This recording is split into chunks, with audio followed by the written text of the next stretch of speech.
Hello student, welcome to the 8th day of online tutorial session. Today's topic is demultiplexer. So first we have to understand the meaning of the word demultiplexer. The word demultiplex means one into many. So what is the demultiplexing process is now? So demultiplexation is the process of taking information from one input and transmit the same over one of the several output. Okay. So this is actually the block diagram for 1 into 1 cross 4 or demultiplexer. Okay. So using this block diagram we try to identify few things. Okay. So first I am saying that demultiplexer is a logical circuit that receive information on a single input and transmit the same information over the several output lines. So this logical circuit from this block diagram, we are able to identify that this circuit has one input signal that is I, okay, and M select signals over here. M is value is 2, S0 and S1, okay, and N number of output signals. N number of over here, N value is 4, Y0, Y1, Y2 and Y3. Okay. So what is the requirement of a S1, S0, that is select line over here. Okay. The select inputs determine to which output data input will be connected.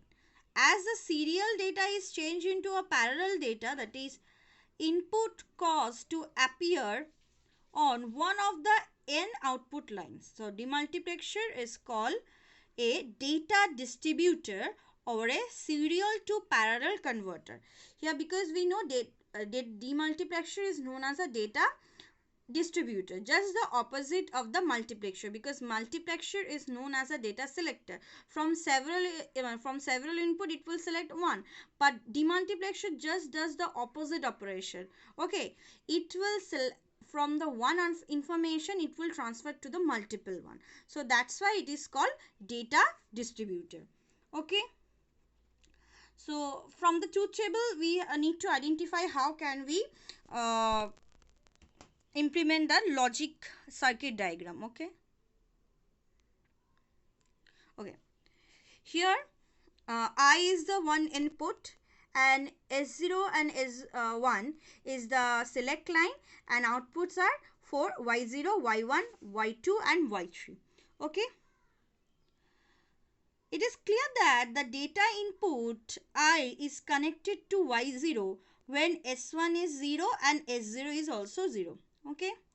The data input I is connected to Y0 when S1 also 0 and S0 also 0.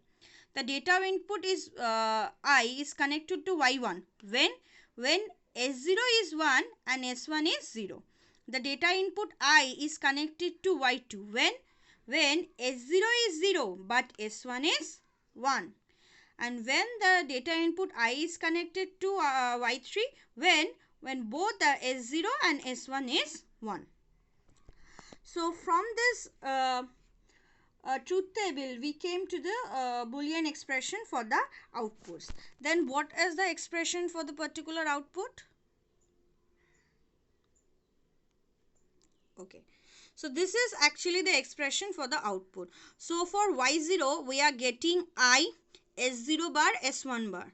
For Y1 we are getting I, S0, S1 bar. For I2 we are getting S1, S0 bar I, and for Y3 S1, S0 and I. Okay, this is actually the Boolean expression for the 4 output. Using this output Boolean expression we will determine our logical circuit. Okay,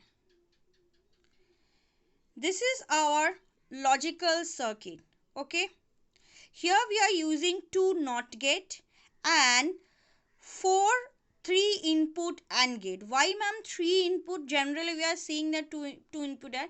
You can design multi input and gate also. Okay, where you require y3 because s0 and s1 will pass and y will be passing through each and every input. That's why we require three input and gates. How many and gates require? Four and gates required. And how many not gate is required? 2. Ma'am, why not gate is required? Because some of the time we are taking s0 bar value and some of the time we are taking s1 bar's value. So to represent the s1 bar and s0 bar we require the not gates. Okay, so try to understand how we are getting the y0. In a y0, one fixed input is there, that is I, and another two is what? S1 bar and S0 bar. So this one is S1 bar we are passing and this one is S0 bar. Okay, this is complete for Y0. For Y1 we are getting I as a fixed input and next to is what? S0 normally, and we are getting S1 as a bar value. For Y2 what we are getting? For I2, I is a normal one. Okay, S1 we are getting not, and S0 we are getting not and S1 getting general one. For Y3, I is we are passing through the input 1 and S1 and normally S0. This is how we are trying to implement our 1 cross 4 demultiplexer circuit. So thank you student. I am ending my